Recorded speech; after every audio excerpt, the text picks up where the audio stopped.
그럼 지금부터 세 번째 특별 세션을 시작하겠습니다.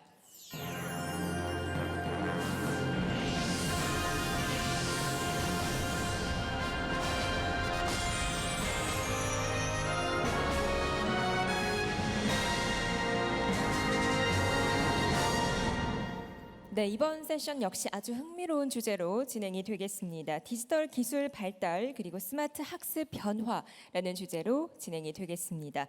좌장으로는 황선혜 숙명여대 총장님께서 수고해 주시겠습니다. 여러분 박수로 환영해 주시기 바랍니다.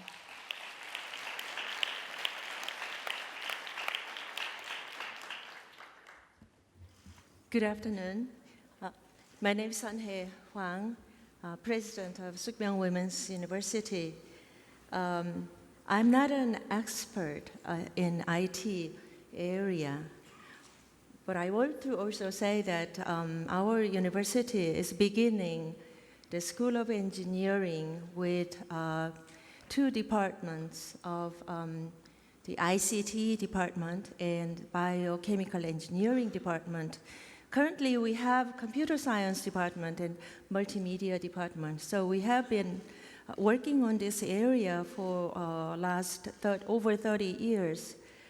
But from next year and on, as Women's University, Gongdae engineering school is going to begin. So that's why I think I was given this opportunity to do as MC. I am really honored, and I hope this session is going to be also a good and meaningful time for all of you. For the last decade, the digital technology development has been leading revolutionary educational reform in that the information accessibility has greatly been improved to anyone who has internet connected through smartphone or personal computer. From the traditional education settings to the ubiquitous learning, the knowledge resources are being open and accessible to anyone interested. And somehow, the peer group learning could be preferred to so-called expert teachers. In addition, the learning is being practiced based on real examples and real-time experiences. All these new changes are possible mainly due to the new digital technology. So this session will introduce the expertise opinions in the area of digital revolution in the educational settings.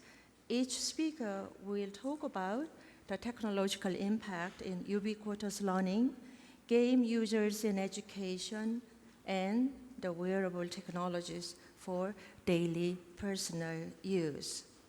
I'll briefly introduce each speaker. There are extensive introduction about the speaker in your book, but I will give just a very brief one to you. The first speaker is going to be Mr. Larry Cooperman, Associate Dean for Open Education, University of California, Irvine. He has extensive amount of journal articles published in the areas of MOOCs in higher education. And then the second speaker, Mr. Robert Gehorsam. I'm sorry. I said Gehorsam, all right. Thank you. Mr. Robert Gehorsam is the Executive Director of Institute of Play, which designs learning experiences rooted in principles of game design. Speaking of games, or maybe video games I am more familiar with, we will hear more positive use of games in education from him. Am I right? I'm going to hear. Yes. Right. And finally, Dr.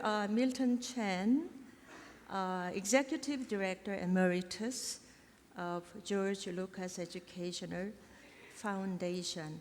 He has been author and consultant about education and digital technology. And he also has a very interesting book recently published and also translated into Korean. And in Korean, 살아나는 학교, 신나는 아이들. So I think it's very informative for all of you. Thank you. I will give this floor to the first speaker, Larry. Well, thank you so much for that introduction. The title of my talk is Ubiquitous Learning, by which we really mean that we can envision a future in which learning is possible anywhere, anytime. But I'm going to start with what I think is the framework for this. And in the 1970s, a professor at UC Berkeley, Martin Troe, developed this idea that there was a pathway that every country was going to follow sooner or later. And it starts with the development of elite institutions for the top few percent of students, institutions whose job it is to recreate the dominant class. But soon enough, after the Second World War, with the advent of industrial economies, the economic recoveries, we soon began to need much more than just educating a few people to assume the roles of leadership in a given country. Instead, we needed mass institutions of higher education, ones in which we could develop the new managers, the engineers, the technical staff that was needed for large-scale industrial production.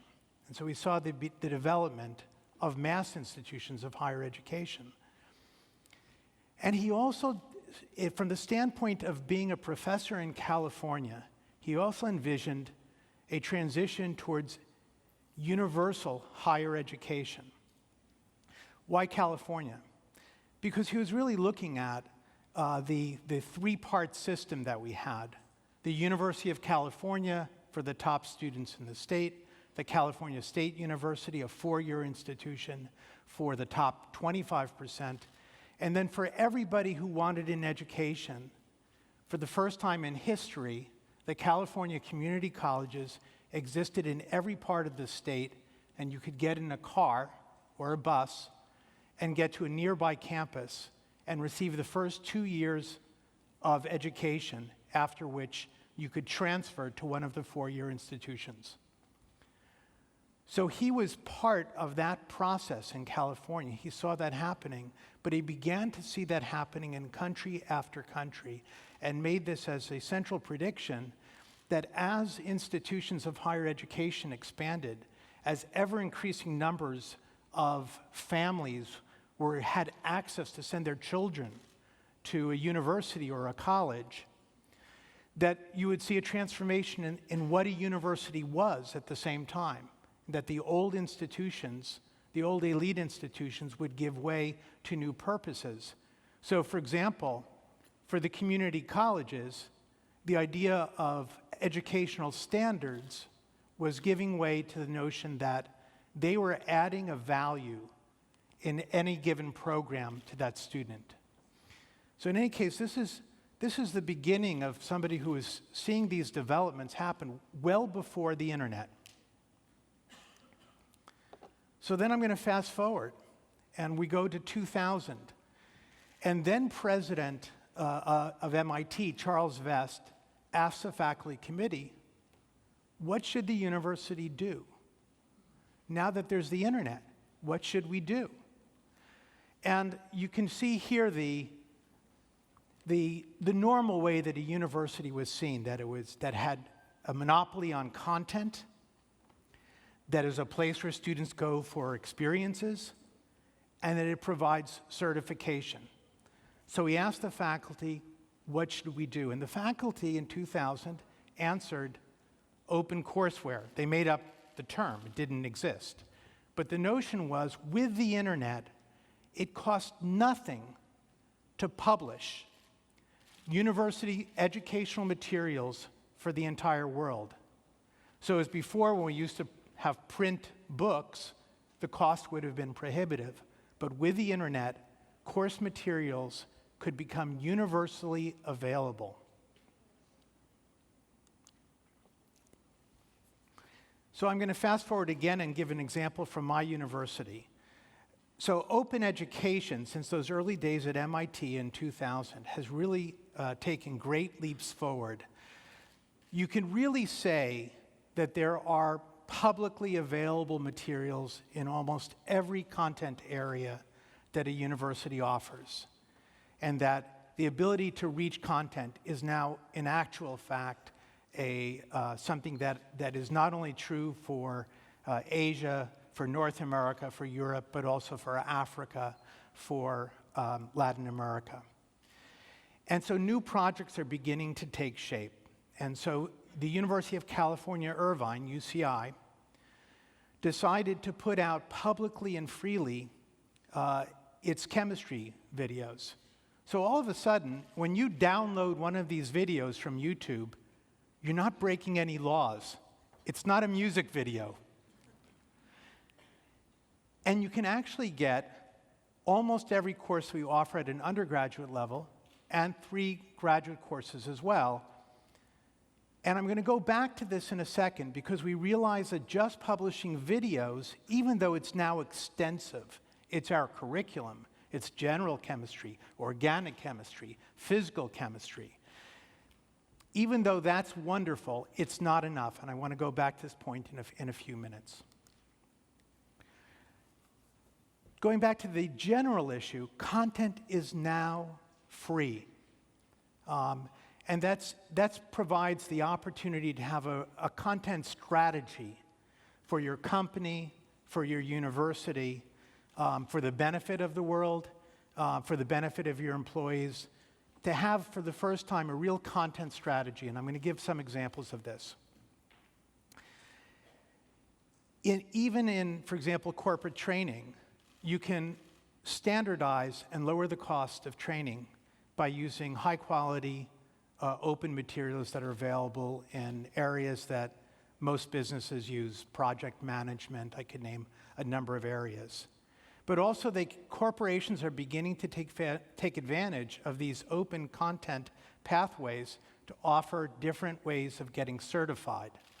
So in Brazil, as an example, Fundação Getúlio Vargas, which is one of the elite institutions in Brazil, the top producer of the top-ranked MBA, the top-ranked economics department, the top-ranked law school, they began offering open courses and a paper certification for them a number of years ago, well before the MOOCs. So approximately 2 million Brazilians have received these paper certificates from them, certificates of participation.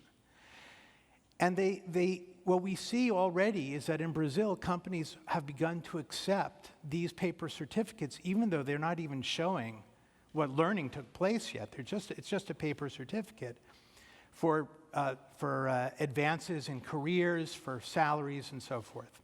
So we see that. But also we can see that open content provides an opportunity to have a baseline instructional quality, particularly in countries where the quality of education varies a lot, varies from school to school, from professor to professor, from teacher to teacher. To be able to establish a baseline instructional quality through open education is one of the clear content strategies that people are using. I'm not going to go through all of these, just to say that you can see that content itself has become, the real technology behind it, the real digital technology, is the internet.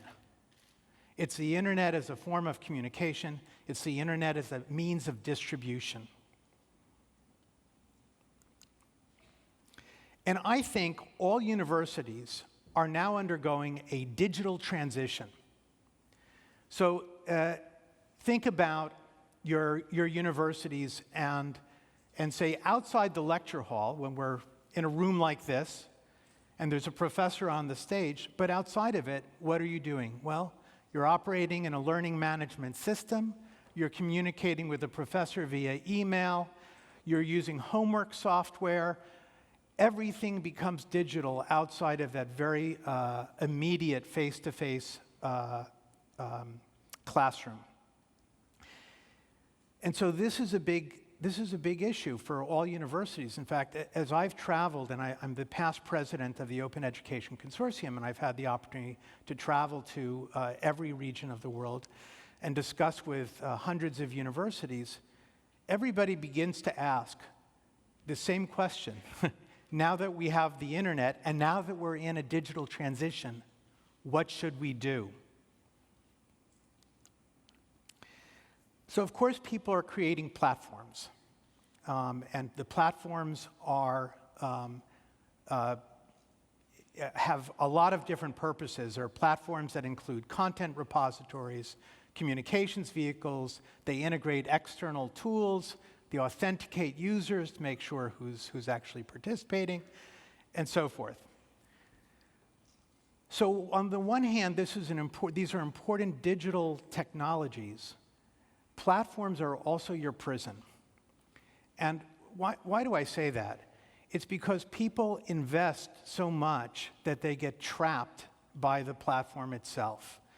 And the education, what's possible with education, and I think some of the speakers who follow me are going to be talking about this more than I can, is that as things change very, very rapidly, the platforms can change very rapidly.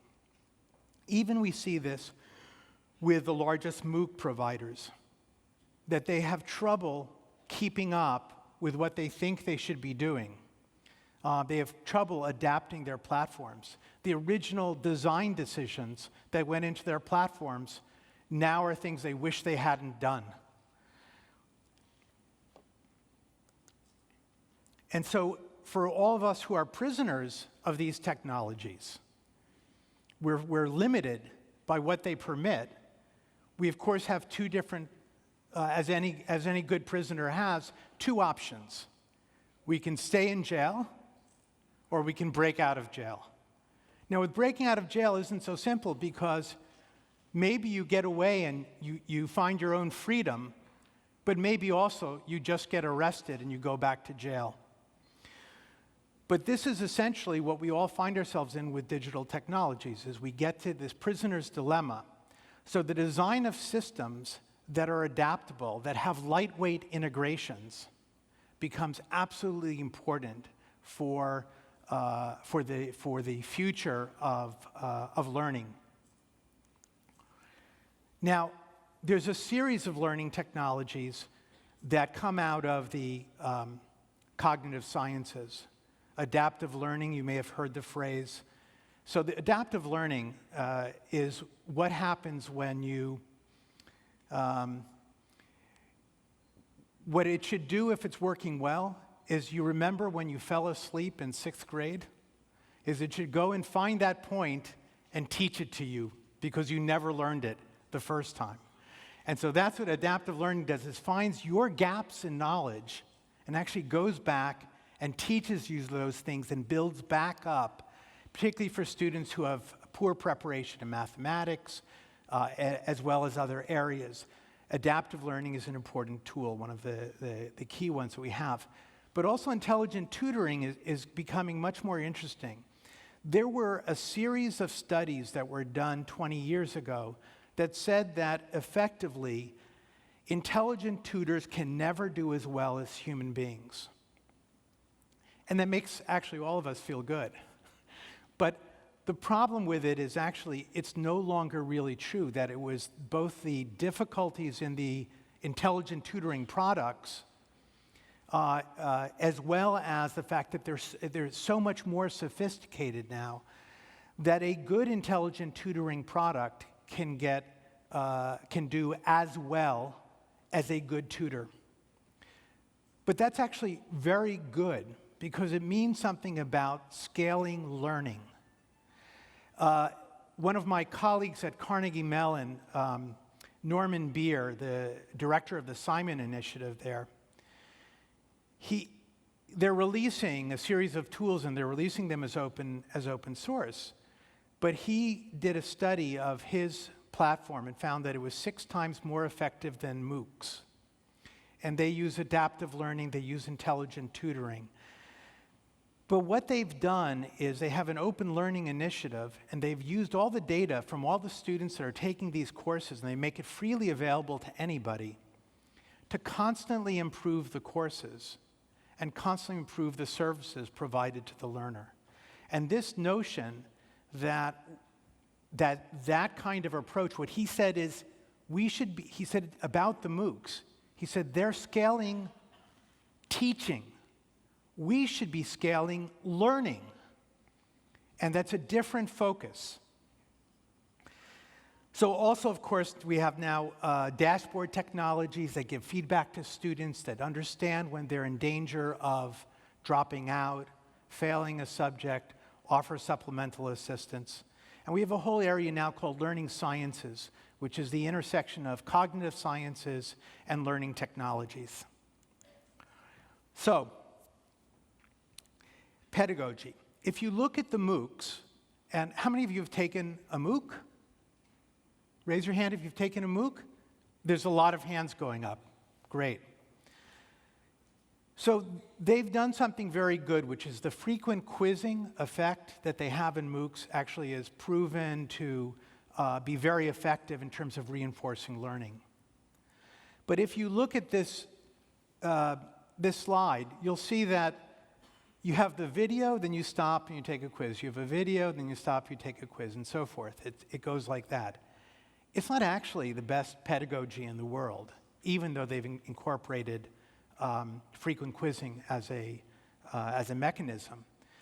And so we have to begin to think, what is the pedagogy that's going to be associated with the learning technologies that we are building? So this is what I see as a big difference. So we can sit in the lecture hall. We have limits of attention. I hope I'm a decent speaker, but some of you may not have slept well last night, and you may find your eyes beginning to shut. But if you look at the people in the top right corner, they seem very engaged with each other. And there's a lot of research that shows that when professors are teaching, they've forgotten what it's like to be a student. What they understand, well, for example, my father was a professor of mathematics. And so he would try to teach me math. And I would say, I don't understand. And he'd say, what do you mean you don't understand? It's right there before your eyes. But my brother thought I was an idiot. And he would really speak slowly to me and clearly and carefully and go over things again and again until I understood. Professors have that little bit of myopia that they've forgotten what it's like not to understand some point, not to be able to get over a hurdle in learning. But students who are taking the same class or have just taken the class the semester before remember what was hard about it. And they remember how they learned to understand that concept. And they can relay it to other students better. So this is my idea of how you might think about scale. What if we could build systems at scale, but in which each of those nodes at the bottom are small groups? What if we can recapture with scale the ability to have intimacy in learning? Peer learning is evidence-based. The U.S. Department of Education, basically referring to active learning, peer learning, said this is scientifically proven. So we see now a large-scale adoption of peer learning in areas like the STEM subjects. And that's ultimately what we want. We want to be able to learn in groups of human beings. Going back to my example of open chemistry, we're now working on a prototype of a peer learning application that will take 2,000, 3,000 topics in chemistry for which we have 6-minute or 8-minute video explanations, combine it with open educational resources, textbooks in general chemistry and organic chemistry, and then as well offer practice problems and a whiteboard environment in which people can work together. Now, this is a prototype. We don't have it tested yet. But the notion will be that if we can make this peer environment easier than going to the library with your friends, we will succeed with this. And that would open up a whole new world. As we mentioned, the internet is the vehicle for universality. If we can have peers form to learn chemistry together in one university, we may also be able to do it throughout the entire world, where all of you, as you sit through your general chemistry classes, should know there are people in every other country taking the same class. Yes, taught a little bit differently, but fundamentally general chemistry hasn't changed in 50 years. So the outcome we want from this is to have those technologies that allow us to work with each other to learn the things that we need to learn, whether we're in a corporate setting, whether we're in a university setting, and to make the whole world our classroom. Thank you very much.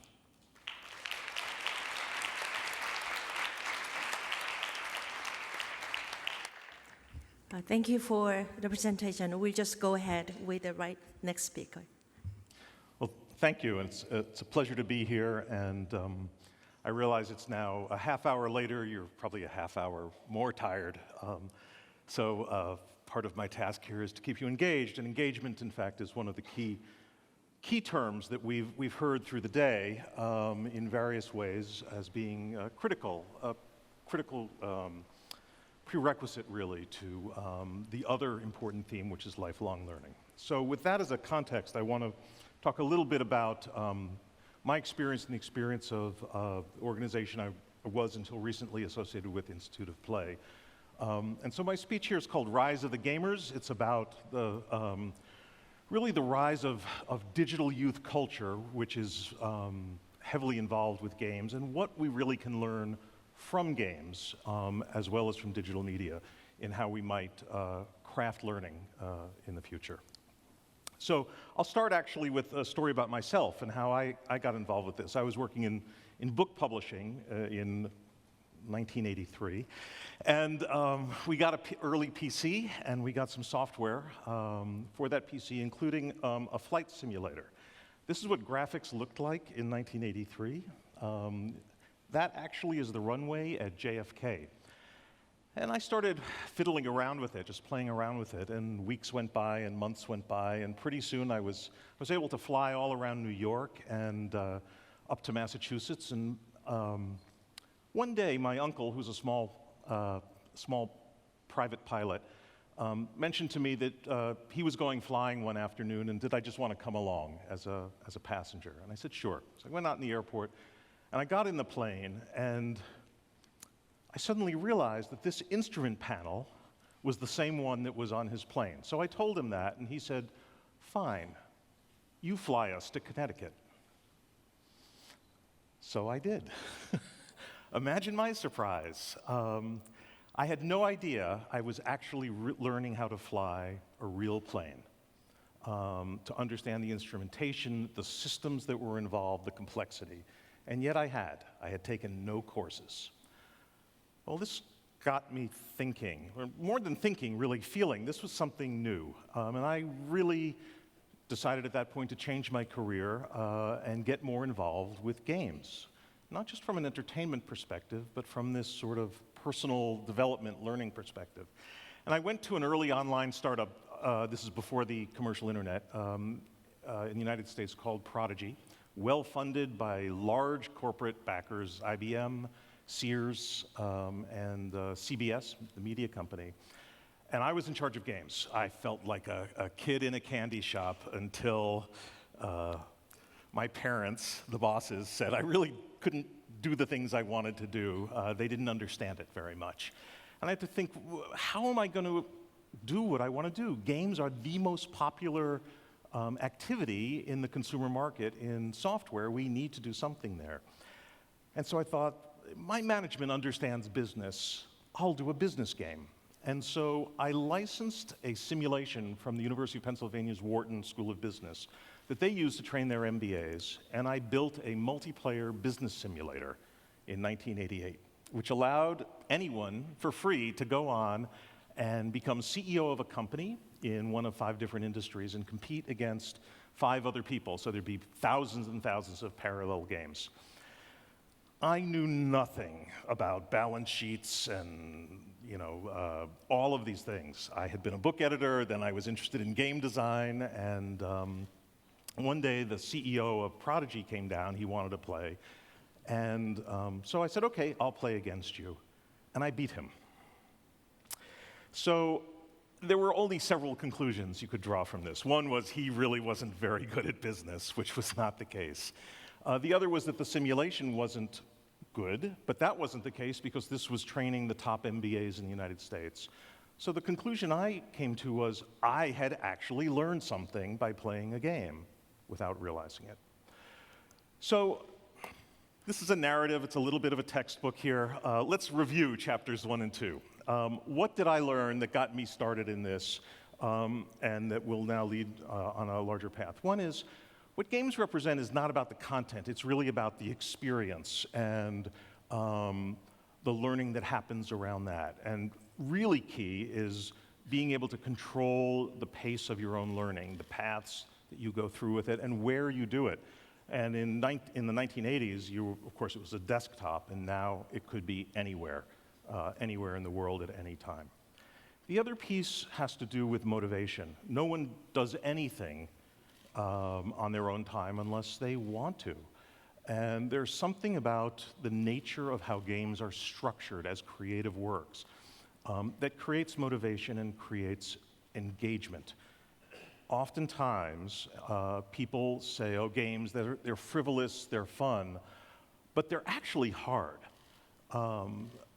You lose games more than you win them, and in that comes the engagement to do something. In fact, it occurred to me as I was thinking about this presentation, if I were to suddenly say, let's play a game, let's divide up into teams, most of you would find that your attention had suddenly shifted. What are we going to do? How are we going to do it? What are the rules?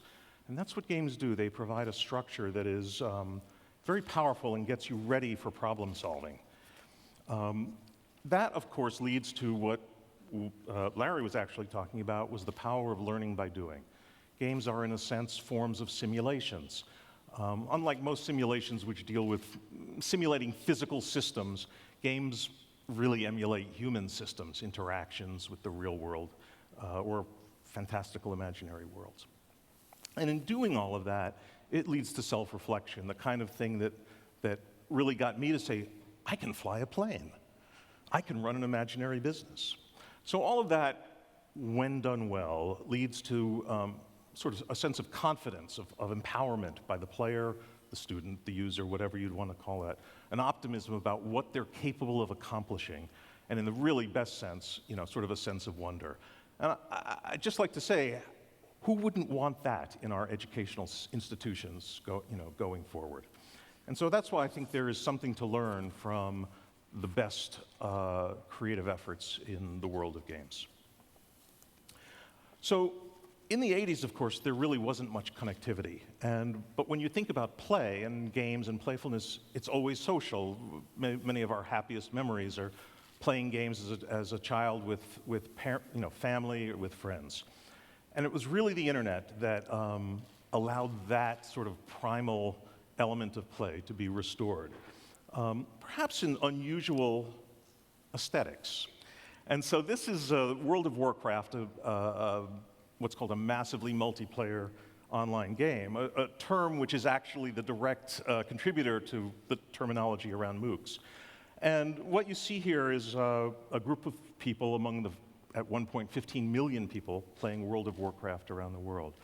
And this is what's called a guild. So what happened was people went online to play, and they quickly learned that they could not be successful in the game unless they formed groups. These groups are called, in some games they're called guilds, in other games they're called clans. And what they really did was illuminate the ability of people to self-organize, to self-govern, and to collaborate. And so in order to succeed, these guilds had to get formed, and they could be hundreds of people, sometimes thousands of people, sometimes run by a 15-year-old, sometimes run by a 30 or 40-year-old. And they would form strategies to beat monsters in the games, or not past tense, they still do. They would assign roles, so everybody had a distinctive role in specific operations and actions. And they would then document what their strategies and what their tactics were so that knowledge could be transmitted to future members of the guilds and the clans. Well, one day in 2002, I think it was, I was speaking to actually US government officials, including some military officials, and I showed them these guild web pages where these people would have extensive discussions about the governance of their organization, about their plans of action. And one US Marine general said, these 15-year-olds show as much capability as the captains, the majors, and the colonels that we have spent hundreds of thousands of dollars per individual to train. He said there must be something about these games, these environments, that is so motivating and provides the structures that lets people learn these vital skills. So that was an interesting piece of feedback that suggested that we were on the right track. In fact, at around that time, researchers in academia, really all over the world, but certainly in the United States, University of Wisconsin in Madison, Arizona State University, and other places, they really sat up and they took notice. And one professor in particular, James G., at that time at the University of Wisconsin, now at Arizona State, wrote this book, and I really recommend it, What Video Games Have to Teach Us About Learning and Literacy. And Jim really pioneered the field, along with several others, and he argued really that games represented a new form of literacy. Just as we talk about media literacy, digital literacy at large, that games have their own unique language and their own unique meanings. And they are inherently social in the way that many other media are not, because they're experienced in collaborative, very active ways. And he also outlined a series of learning principles that could be found in game design. And I want to use that term very carefully because that's not a term about technology. Technology is an enabler, but it is not the core thing itself in this. And so he said that, one thing that these well-designed games do is they create empowered learners. Learners that can design experiences together or strategize together, that can mod games. There's a whole culture on the internet of taking existing games and opening them up, basically, with various tools and changing them and then redistributing them for others to try. For really exploring your own identity. An inherent part of games is that you take on a persona, which in some of the work we did at Institute of Play allowed you to develop perspective and empathy for other people in the world, or for professions you might want to try on. For problem solving. So games are nothing if not problem-solving spaces. You're given a challenge you don't know how to solve. It wouldn't be fun if you did. And you have to figure out how to solve it. And that leads to what I think is one of the most interesting concepts, which is really the idea of just-in-time learning. That you figure out what you need to know just when you need to know it. You don't want to learn something in 6th grade that you're not going to use till you're 25. You're going to forget it. So games create a discipline for designing just-in-time experiences. And finally, games are also systems. And the importance of systems thinking and design thinking in the complexity of the world today is really paramount. It's not enough to know one specific line of facts. You really need to know how the world works as complex systems, whether it's at a macro level or at a micro level. And everyone who plays games explores the boundaries of those systems to figure out how they work. At the same time, I just want to point out that during this period of time, about 10 years ago, games became mainstream. Today, 97% of all kids under 18 play games. The largest single population of game players is actually women in their 30s and 40s, not a fact that's generally known. And also at the same time, because of this research, the world of serious games, games that were used for education and other healthcare, other serious purposes began to emerge.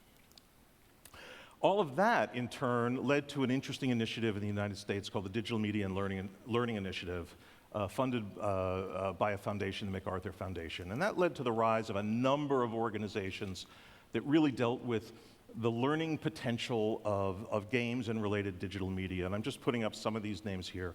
Most of them did not deal with sort of elementary and secondary school settings, but the Institute of Play, where I was, did. And what we really looked at was how do we take the principles of game design and create new institutions and new learning experiences that tap into that power. And the principles that we really created, notice I'm not saying here we have tablets or we have PCs, it's principles of design that matter. That learning should feel like play. That's okay, really, that it feels like that. That challenge is constant, which means that as you become more proficient, the challenges get harder. We've all had that experience in a game. That everything is interconnected, which gets to the systems thinking piece. That feedback's immediate and ongoing. You know, I think next week there's a national test. You take that test here, but you'll wait weeks or months before you know how you did. When you play a game, you know how you're doing. You're either moving forward or you're not. Learning happens by doing. We've covered everyone is a participant, which means not that everybody has the same role, but everyone has a role to play. And that's really important, that learning is collaborative as well as relating to your individual identity. And last, and the hardest for many people to understand, is that failure is reframed as iteration. This generation has grown up playing games they fail 95% of the time when they play. It doesn't depress them. It's not dismaying. It just makes you go back and go, all right, how do I do that better? So to show you some of these principles in action, I have a video. I'm not sure of time here, but I'd like to show it. It's a pretty good illustration that's at the school that we helped design in New York City. A Rube Goldberg machine is complicated for a simple task.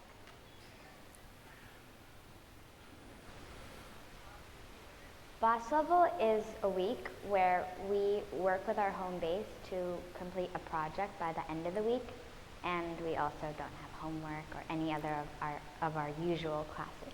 If you walk into a boss level classroom, you're not seeing really a classroom. All of the desks and tables are pushed aside. You're seeing a lot of materials of all different sorts that are kind of strewn around. You see a lot of sixth graders either tinkering or in a group, brainstorming, possibly sketching. It's a lot of creativity and innovation going on in this space. We could do like something like this if we had like a hold. How about this one? They're tiny. No, we already have a marble. I know. Yeah, we're next through here. We are in the market. Wait. Make it look. We don't need. My favorite part about boss level is the actual building phase. When kids fail during the creation of Rube Goldberg and then they iterate, they are really learning to take risks. Failure is really bad, but I guess if you have a good attitude, then you can always make it what you wanted it to be and not to get frustrated. So failure is not so bad if you know how to fix it. Failure, reframed as iteration, means when you fail, just try again.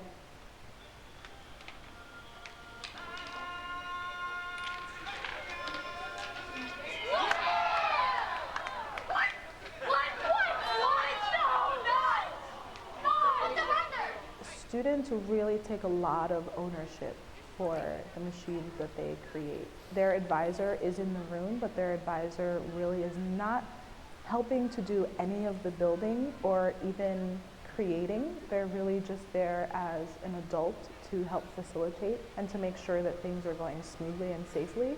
So if you walk into a boss level classroom, you really see the students as teachers, as learners, as innovators, and they are really helping each other through the iteration process. They are creating this blueprint for their machine in the beginning. They're putting it to the test. They're watching it. They're seeing where the kinks are, where they need to iterate, and they're going through this process really on their own. I think that's also a really great thing about the process, to be able to watch students move through this system on their own and actually succeed at it. Home base is, I think it might be a little bit like a homeroom. To be able to see students really incorporate things that they learn in home base and model that during the building is really a great process. One of my home base students, who's in 8th grade now, talks all the time about how he feels that Rube Goldberg was what really brought us together as a home base. So it's a really great moment for us. Since you have to work together and you spend a lot of time together in a classroom or in a confined space, that you really get to know one another and how one another works. If you're doing a Rube Goldberg machine, you need to have a lot of teamwork so that one person isn't just working on the front and like a million people are working on the middle. You need to have an even share of everything. Having gone through the Rube Goldberg process with my own home base, it really proved to be beneficial for many reasons. I mean, not only are they implementing skills that they've learned in the classroom, but as a home base, you really see them bond and really build. They're really kind of stuck in a room for days at a time, and they have to really learn how to get along, how to share ideas, how to respect ideas. Teamwork is probably the most important facet of Rube Goldberg building. If one person makes one part of the machine and another person makes another part of the machine, if they don't work together, those parts won't work together either, and it probably will not complete its goal.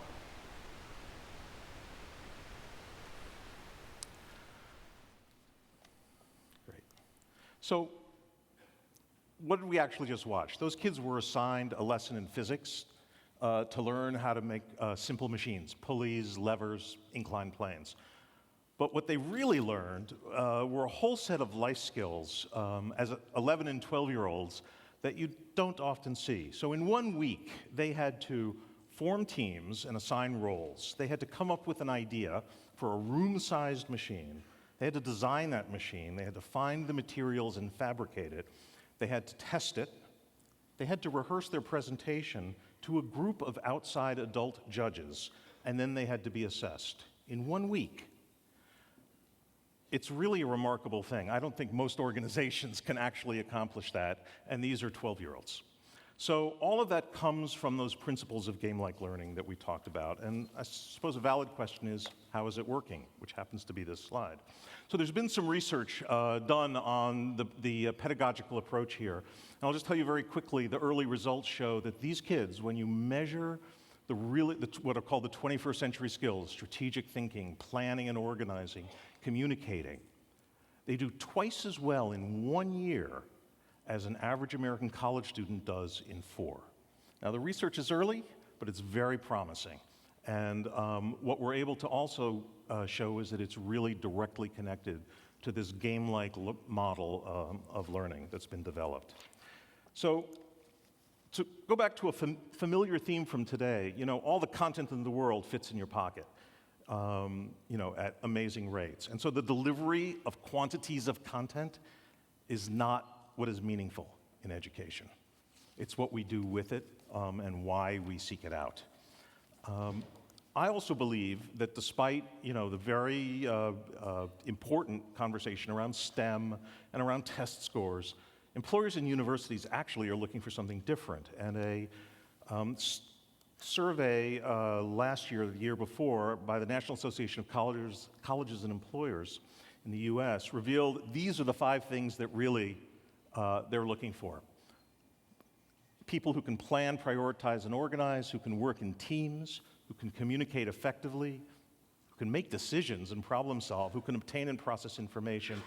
And I don't know any curriculum that's offered in any college that explicitly deals with these things, nor really many faculty members who will take the time to nurture this in their students. And I think it's something we need to really look at and nurture and develop.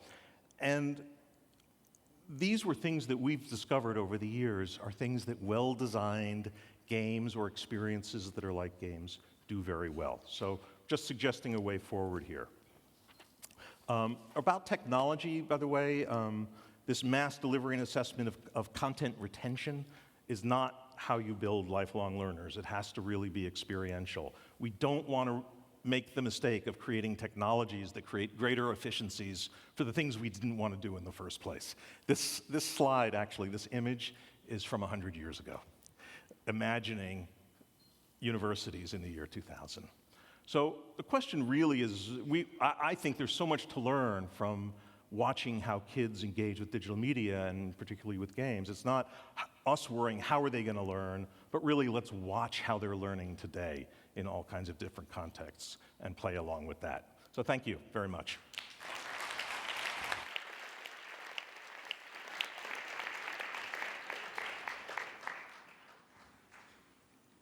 Thank you very much. Okay, I will give the floor directly to Dr. Chen. Please go ahead. Thank you, President Hwang. Annyeonghaseyo. How's that? Someone should invent a game for us to learn Korean, don't you think? Well, that's not really my slides, but I'll go with it. And I'd love to reserve some time. I know we've got about 40 minutes left, but I'd love to reserve some time for your questions and conversation. What Larry and Robert have presented, really very stimulating in terms of the future of online learning resources and courses and student support and peer learning, all very important. The promise of games and game-like environments for user engagement, for students to learn more, as Robert was saying, earlier than we thought. I began my career at Sesame Workshop in New York, and this is when Robert showed a slide from roughly 1983. This is me in 1982, going back in the time machine 30 years. And one thing I learned at working at Sesame Workshop and working on Sesame Street, which has been called the first MOOC, you know, Friday at 3 o'clock, there would be 5 million American preschoolers watching the same program and learning from that program. Interestingly, the research has shown that there's a certain amount of learning that can happen from watching a television program or perhaps watching a lecture, but it is enhanced based on interactivity between the young preschooler and their parents or their child care provider. That's when the real learning gets reinforced. And what we're trying to find are ways to provide that interactivity between parents, teachers, and learners through digital experiences as well as in-person experiences. So I've traveled in my own learning journey from the longest street in the world to a galaxy long ago and far, far away. Actually, I should, wherever the computer is for the slides, this is a different presentation than the one I sent. So if you could bring up the other one that says Global HR Forum. This is a presentation I gave 2 weeks ago at Big Rock Ranch in California. The presentation I wanted to give is entitled Digital Technology and the Future of Smart Learning, the title of our panel today. So I'll give you a moment if you can find it. It should be somewhere on the laptop. I'm recalling when Robert spoke about seeing middle school students in Honolulu using the Microsoft Flight Simulator just 5 years ago. A total sea change in the quality of the graphics, the quality of the experience. These kids at the ages of 12 and 13 were learning to navigate and fly around the islands of Hawaii. I've seen students in that age group in middle schools also able to take flying lessons using the flight simulator from Tuskegee Airmen. Tuskegee Airmen were a very brave group of fighter pilots during World War II, African Americans. There's been several films made about them, but imagine being able to learn to fly an airplane using a flight simulator from an African American fighter pilot. They had their own group of fighter pilots because they were not allowed to be in an integrated fighter pilot group So they were African Americans who flew pilots and were very decorated as some of the bravest pilots. I'll just keep going unless you find some other slides. I guess you're looking back there. Okay, good. I'll just keep going. What I was going to talk more about in my presentation is this idea of smart learning. The word smart is a great word, but we shouldn't equate it with quick learning or learning more content, more knowledge. What I mean by smart learning is this shift, as has been suggested by the two speakers, to really engage young people more deeply in their learning. And that means more than just looking at screens and absorbing content. It means trying to really understand your strengths as a learner, the importance of interacting with different groups of learners, the importance of mentors and adults who can help guide the way, the shift of teachers from presenting information. The flipped classroom is something that's become very popular in the States, where teachers, in high school especially, are putting their lectures online, and that's the homework.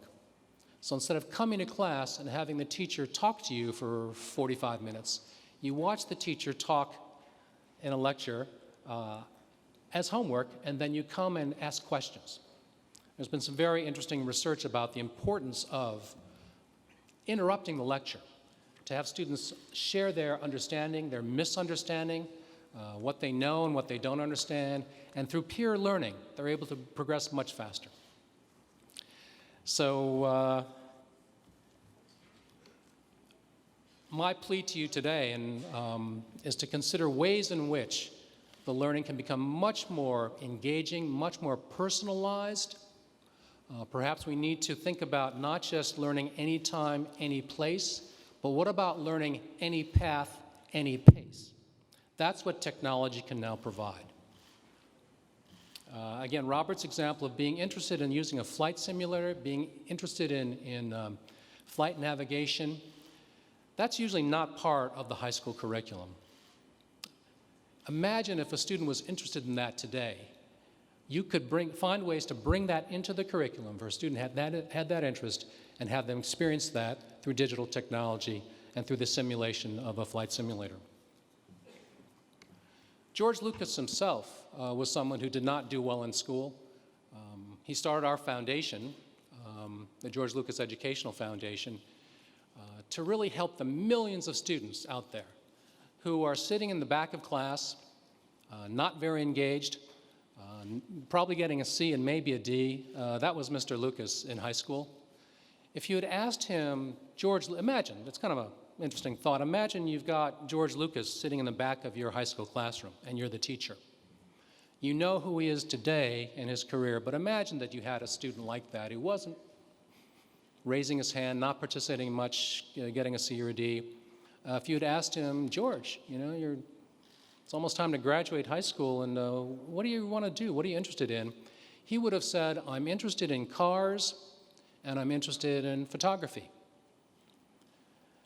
Back in those days, cars and photography, again, were not part of the curriculum, but again today, if that student in the back of your class, and I have these interests, you could find ways through digital learning resources and through this marvelous internet to bring that student into deeper learning. As Mr. Lucas said in interviews, I wasn't just interested in automobile engineering, I was interested in everything about cars, the history of the automobile, the design of the automobile, its engineering, the business of automobiles. So again, you could come very close to what we now call project-based learning through the potential of the internet.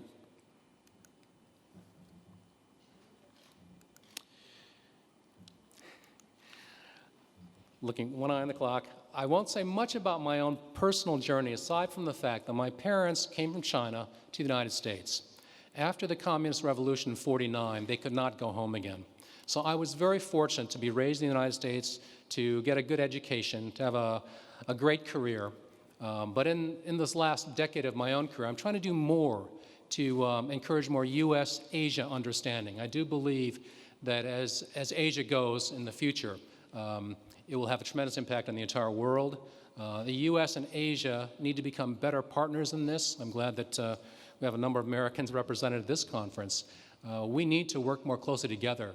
I think if Asia and the US find a way to work together in partnership, create more global prosperity, as the HR Forum often says, that can assure a better future for all of us and for the entire world, really. Our Edutopia website is the solution to George's answer, what can I do to help education? So this website was created about 15 years ago, working for a filmmaker. We have a number of documentary films, Robert just showed you one of them, that really show what it looks like in the classroom. You know, in education, we often talk about very high-minded, abstract concepts. Educators told Mr. Lucas, if you could just make a film about that classroom, about project-based learning, when students are trying to create a Rube Goldberg invention, then that would help us a lot. Mr. Lucas said, I understand that. He said, you know, a picture is worth 1,000 words. And I said, George, that's why you're George Lucas. I wish I had thought of that. On our website, we've got a lot of content about globalizing the curriculum. We're trying to raise in the United States and really around the world global learners. I'm glad that's been such an important theme of this conference. So you'll see a lot of examples on our website about ways in which students, from the very youngest students, 5-year-olds through high school students, can get engaged with global curriculum.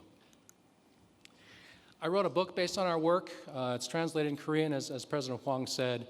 I talked about 6 leading edges of innovation in our schools, things like project-based learning, which are at the edge of the educational system, moving towards the center. I'll talk some more about this in my talk tomorrow. I think it's now possible, as we've been saying, to talk about weapons of mass instruction. We now have these powerful devices at an affordable cost. They fit in your pocket or your purse. Let's try to make sure that every student, not just in Korea, not just in the United States, but everywhere around the world, has access to these powerful digital devices. To me, it's become, in the US, the civil rights issue of our time to ensure that students from low-income backgrounds who don't go to very good schools have this access. The UN would say that this is now a human rights issue, that education is a key to the development goals of the world, and that we need to provide these very powerful devices to every student around the world. We're moving from knowledge scarcity to knowledge abundance. And technology enables knowledge abundance in very new and creative forms. Games are one of them. Here's one of my new favorite websites, Pixar in a Box. The artists at Pixar go online and give you lessons about the connection of math and science to digital animation. This comes as a surprise to many people, but essentially what digital animators are trying to do is recreate the real world in animation. To do that, they have to know a lot of physics, they have to do a lot of referencing to real world phenomena. How do creatures move? How do cars move? How do planes? I'm going through the Pixar portfolio of movies here, Toy Story. You know, those characters, how do they move and how do you communicate to the computer how to make them move? Well, that's done through math and that's done through coding. So please look at Pixar in a Box. Another one of my favorite websites, the Google Cultural Institute. Google placed those cameras that are used to create Google Earth and Google Street View on bicycles and rode them up and down the galleries of the world's greatest art museums. So you can do that, your students, if you're interested, if you're culturally curious, I like that phrase, for the culturally curious. To be global learners, we should all be culturally curious about other cultures. This is a great website to learn that through art and history. BBC Language is online as online courses, platforms like Duolingo. Wolfram Alpha is a computational search engine. Any of you studying mathematics, you will thank me for letting you know about this. You can type in the problems that you're being asked in math class, it will give you the answer. So the important question becomes, why is that the answer? Here's a triangle with sides 5, 12, and 13. Wolfram Alpha goes out to the web and gets every fact about that triangle and lists them all for you. The Academy of Achievement stories told by very distinguished people about what they were like as kids, how they found their path. For Mr. Lucas, you see he was a horrible student in school and had a terrible auto accident. Project-based learning is one of our key agenda topics at Edutopia. This is a story we produced, one of our very first stories 18 years ago. Students collecting insects and sending them to a nearby university where they engaged in video conferencing through fiber optic cable connection, very expensive. Just a few years later, the National Science Foundation provided funding for the University of Illinois to put its scanning electron microscope online. So that students anywhere, in fact, if you can work out the time zone, students in Korea can collect insects and send them to the University of Illinois, schedule an hour to talk with their entomologists, their scientists, their graduate students who just love insects. It's the most motivating thing for students to meet someone who's just maybe 10 years older than they are. For a 15-year-old to meet someone who's majoring in entomology at the age of 25. Students are building hybrid vehicles, and this is a great example of project-based learning. These are students from West Philadelphia, very poor neighborhood. When I first saw this image, I saw, well, that's nice that they were able to drive a sports car. In fact, they designed and built this hybrid vehicle and won competitions against college students, even though they were only in high school.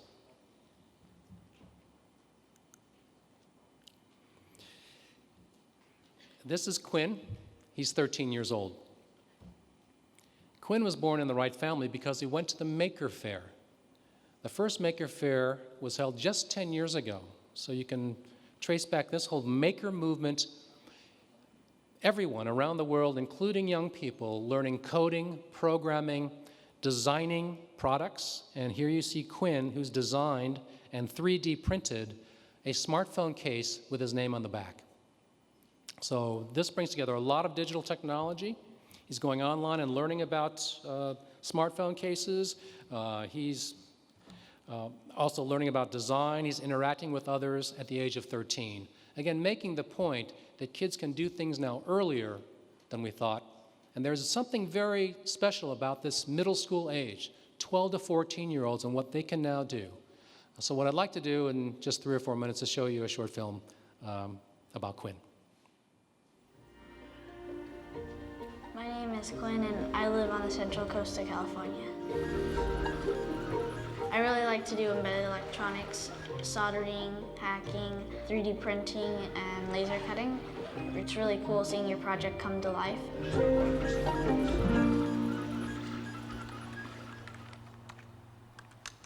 I used to do a lot of Lego stuff, like taking things apart, and a computer is something that you can easily take apart and sometimes not as easily put it back together. And so I got an interest in that, and I went to the Maker Faire in San Mateo in 2011 with my dad, and so there I got my first Arduino. This is the Arduino. This is the main board, the Uno, and this is the Make Edition for the Maker Fairs. So here I'm using my phone, and when I text it a certain command, like LED on, then it goes through the internet and comes back to the Arduino. The main thing that's special about this is that you can program it to do whatever you'd like. You can attach sensors such as light sensors and attach it also to LEDs or motors. Everything's open source, which means you can get everything for free online, and one by one I went online and looked at tutorials, and that's how I learned. This is a Weevil eye kit. I used a soldering iron and some solder to solder the kit, and basically solder is electric glue. And so I bond the circuits together using solder, and thus the wires would be connected inside this board. This could be used as a night light, so when the room is darker, then the lights would turn on, and as it went darker, then the lights would be brighter. Well, I didn't know anything about the maker movement until I heard about Quinn. And it's pretty fun when you have a gem right there in your own district. It's pretty cool to have a student who's that curious and that into learning on his own, basically. This is filament. This is a soldering iron. This is a Leatherman. These are solder supplies. These are breadboards. These are Arduinos. And this is my 3D printed logo. Quinn came to one of our school board meetings, and he talked to the school board about what he does with Arduinos and all those circuit boards and things, and really gave us his thoughts on how we need to be more engaging as a school district. 3D printer that I have is called a BucoBot. So here's the filament, and it's basically a spool of plastic, and it has the spool holder too. It goes all the way down into here, and this is the main extruder part.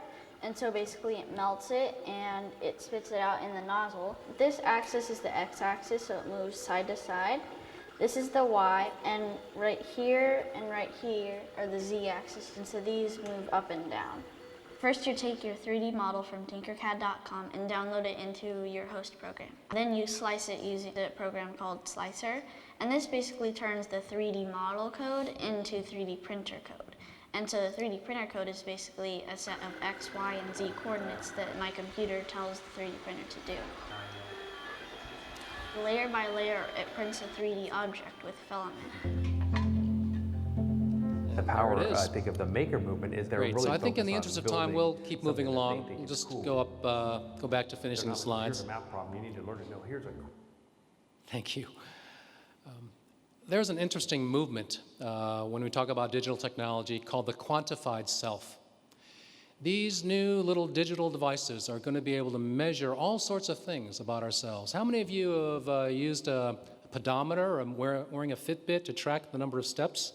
Anyone? Sure, oh, there's a few. Thank you.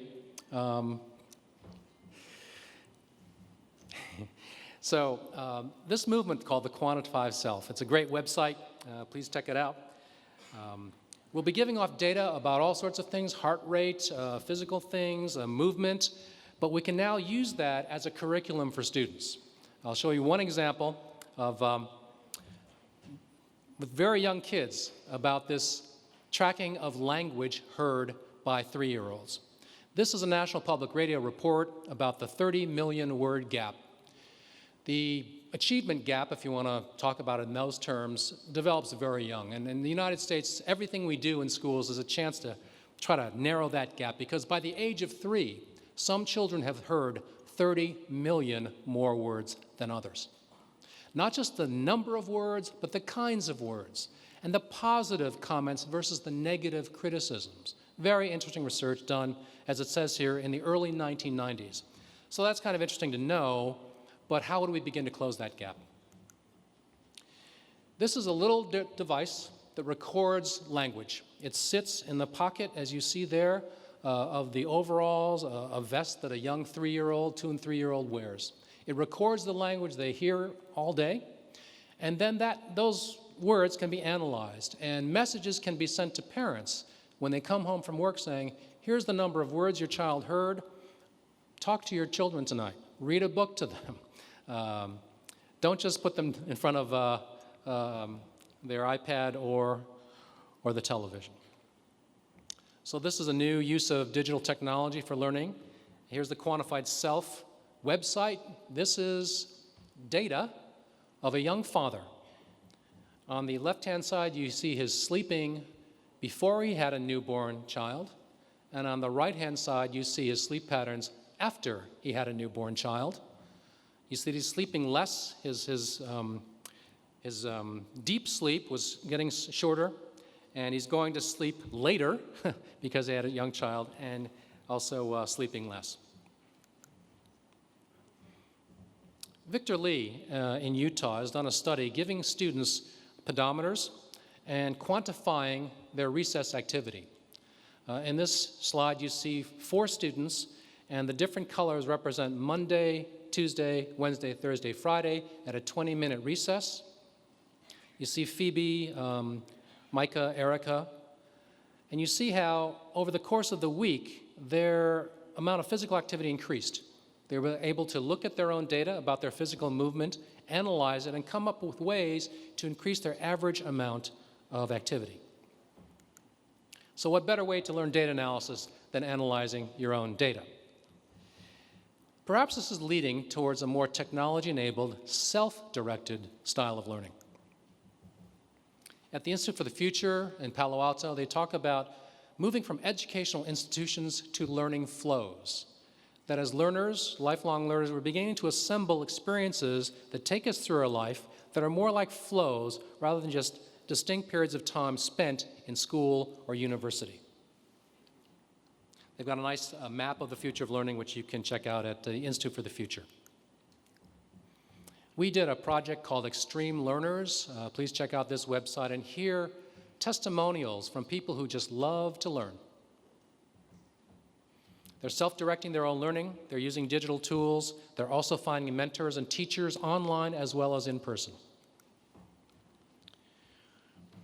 I do want to wrap up. So back in the day, 1980, I worked at Sesame Workshop on a science program called 3-2-1 Contact. It was aired on PBS. In doing that science program, we asked 8 to 12-year-olds, what are some questions you've had? Just questions you've thought about.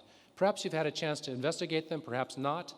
But their questions fell into 5 major categories. A lot of questions about the human body, a lot of questions about animals, about weather patterns. I can't resist, but please, if you're in college, I know there are a number of college students here, do not graduate before you know the answer to this question. Why is it hotter in the summer and colder in the winter? A very simple question that 8-year-olds notice every day. If you go online, look at a website called The Private Universe, you will see Harvard College graduates on their graduation day who did not know the answer to that question. So somehow we've gotten very far away in our educational institutions from investigating the phenomena and the questions that kids have every day. Could we create a curriculum just based on these sorts of questions? Back in 1980, it'd be very difficult for students to go out and find the answers to these questions. Today, through the internet, they could design their own project-based learning based on questions that they have about their own lives. So maybe the future of learning is about deepening children's curiosity, really taking seriously the questions that children have about themselves, their families. They were to fully understand where their families came from, what they did, their ancestors, their community, and their world. So I'd like to, again, propose to you that maybe education is becoming YOU at the center of your own education.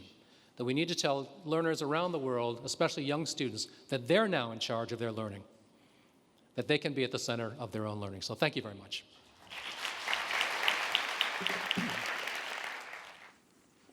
Thank you for the presentation. Throughout the presentation, there's one constant idea came through my mind.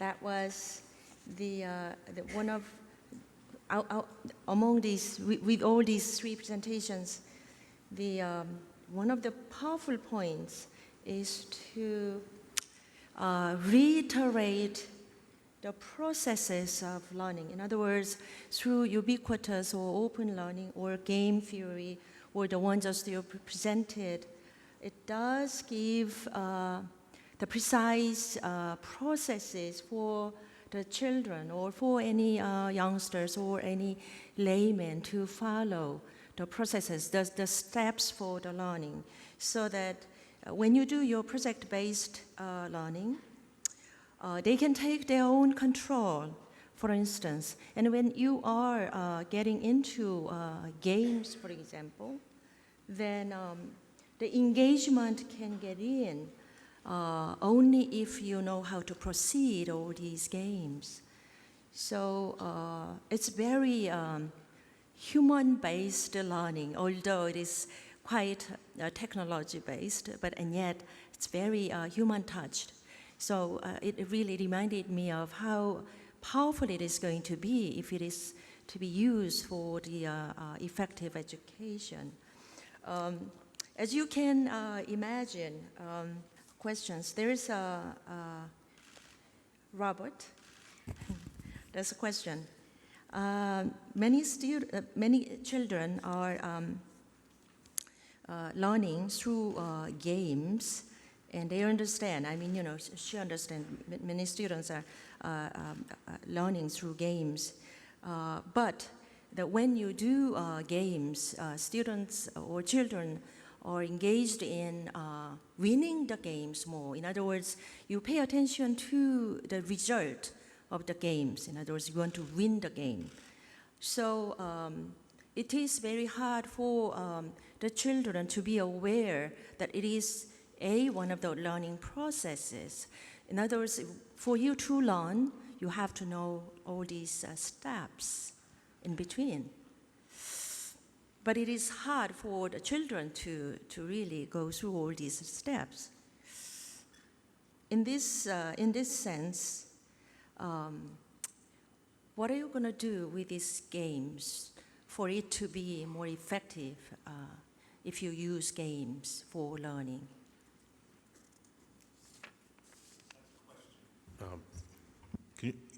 People can hear me. So that question actually has several assumptions and probably several different answers.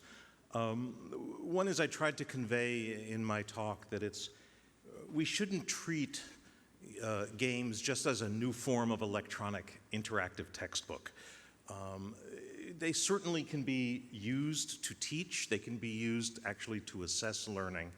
But the thing to learn from games are patterns of design that can be used in other learning contexts.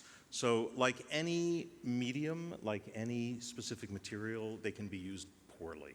And it's easy to imagine the kind of thing that you described, but it is also with thoughtful design, with collaborations between game designers and learning or instructional designers, our experiences, you can get very, very satisfactory outcomes.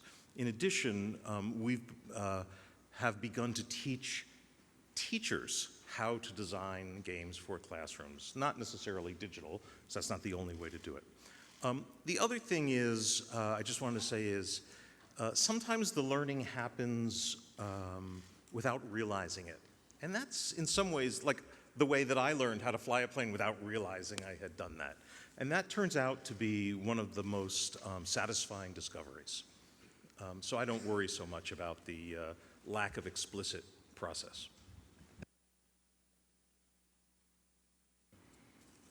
Next question is to Larry.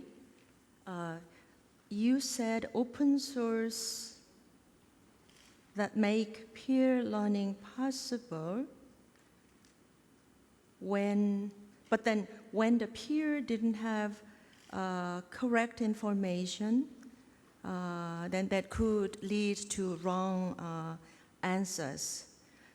So can we fix this problem, keeping pros of peer learning? Yeah, can we really fix this sort of problems? In other words, when you do peer learning, then you can get wrong information very easily. What are we supposed to do with peer learning? So that's a great question. And it either comes from very anxious professors, or it's coming from the standpoint of an anxious learner who's concerned about how they're going to be evaluated on this. But the reality is a little bit stranger. So for example, at the University of Texas, Austin, they did an experiment in which they told students that even when you get the wrong answer in mathematics, it makes you smarter. And they produced, from those statements, they produced an increase in learning of around 15% from a very simple exercise. So what in fact had they done by saying that? They lowered the anxiety around education and made the students more receptive to learning. And so this notion with peer learning that you could get a wrong answer, of course you could get a wrong answer from a teacher as well. We don't have any absolute quality control over this. But the reality is that the measurements that they've done, especially in STEM, they've been able to see students getting superior results from teaching each other. And one of the people who really started active learning, Eric Mazur at Harvard, was a physics professor. He won a Nobel Prize. He was a physics professor at Harvard, and he one day was curious about his evaluations and why people had said that he was an okay lecturer when he thought he prepared the best lectures possible. So he started standing at the back of the door and asking each of the students a simple application, a simple answer from something he had developed during his lesson to see what had gone wrong in the lecture. Not one student could give him a correct response from a traditional lecture at Harvard. Not one student. And from that, he did a 180-degree flip, and he said, there's something wrong with what I'm doing in the classroom.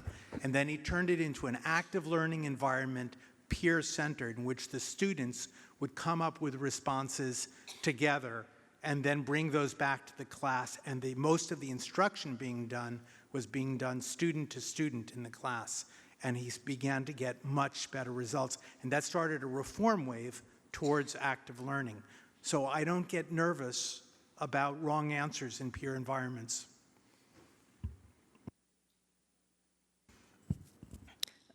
There's one for Milton, Chen. Is there a proper age for PBL, probably meaning project-based learning? And if there is any proper ratio between just lecturing and also project-based learning? Certainly on our website, edutopia.org, you see kids doing project-based learning at all ages. You could even argue in the preschool years, there are lots of interesting projects that kids could carry out. One of the things I learned when in my 20s working at Sesame Workshop is that kids can learn more than we think at an early age. And I've always been a proponent of that. And at Utopia, you'll see you saw Quinn at age 13, you'll see high school students doing college level work because they're being mentored by college faculty. And again, these are not superstar students. These are students from East Harlem who are looking at climate change and the growth of organisms in the coral reef ecosystem, which is so important to climate change. So any age, any place, any time, any age, any path, any pace. And also, there is a place for direct instruction. There's a place for lecturing. It's just that it shouldn't be the dominant modality. Okay, maybe the last one to Larry.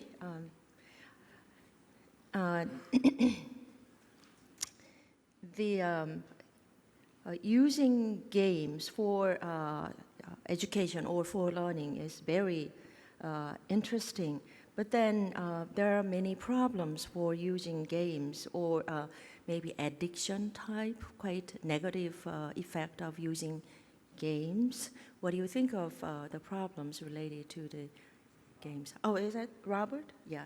Okay, that's you. Games? I'm not, you might imagine my first response will be, I think the question of game addiction is probably overstated. I haven't seen the latest data, but the fact is that in the developing brain of an adolescent, there are always risks, right, for anything. And I'm not sure that there's any more or less addiction around games than there might be for anything else. What you do see, however, is very high engagement. And we should understand the nature of that engagement. Sometimes it may become excessive. Whether that's addiction or not, I don't know. Addiction has a specific clinical meaning, and I want to be very careful with that. But the ability to regulate your time is an important skill to learn in life, and parents and adults should help kids with that. I would say that, however, that a lot of what people may be concerned about with addiction is actually just an extreme form of engagement. Maybe just one more. One of you may answer these. This person wants to really know about the effective implementation of e-learning, especially for underdeveloped country or what we call developing country.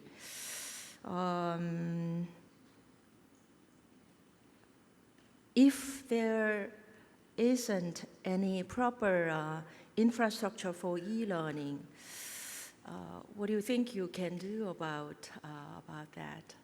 Is that too basic question? So I work with the African Virtual University, which is an e-learning institution founded by the World Bank about 20 years ago. Now it's an independent organization. What happens is that e-learning becomes the only way in a cost-effective manner to provide access to larger numbers of people who graduate from secondary schools in Africa and can never get into any, there's no available program for them. There's a few elite institutions, but without distance learning, you can't expand as rapidly as Africa needs in terms of programs for engineering or whatever you might have. So the question is combined with what about the infrastructure for internet access? And there's a variety of ways to work on that. One is there are programs in which the material is actually delivered offline with very intermittent online activity. But then on top of that, you have a variety of organizations working on the expansion of internet access throughout Africa. So even there, the situation's improving. I don't want to say quickly, but faster than you might imagine. So I think the combination of the two takes the place of the kinds of resources you would need to build campuses with full universities on them that is simply beyond the resources that are available. So everyone from the African Union to projects like the African Virtual University are now looking at pure distance learning institutions. The largest university in Africa is the University of South Africa, 400,000 students, all through e-learning. So I think it's an important part of the solution, not the entire solution, but an important part for rapid growth of access. Thank you. I think the time is up. There's an old saying that it takes a whole community to educate children. But I think we must change that into it takes a whole global community to educate children. It's great to invite all these expertise in this area. And thank you very much. And let's give them a big applause. 네, 여러분 다시 한번 뜨거운 박수 부탁드리겠습니다.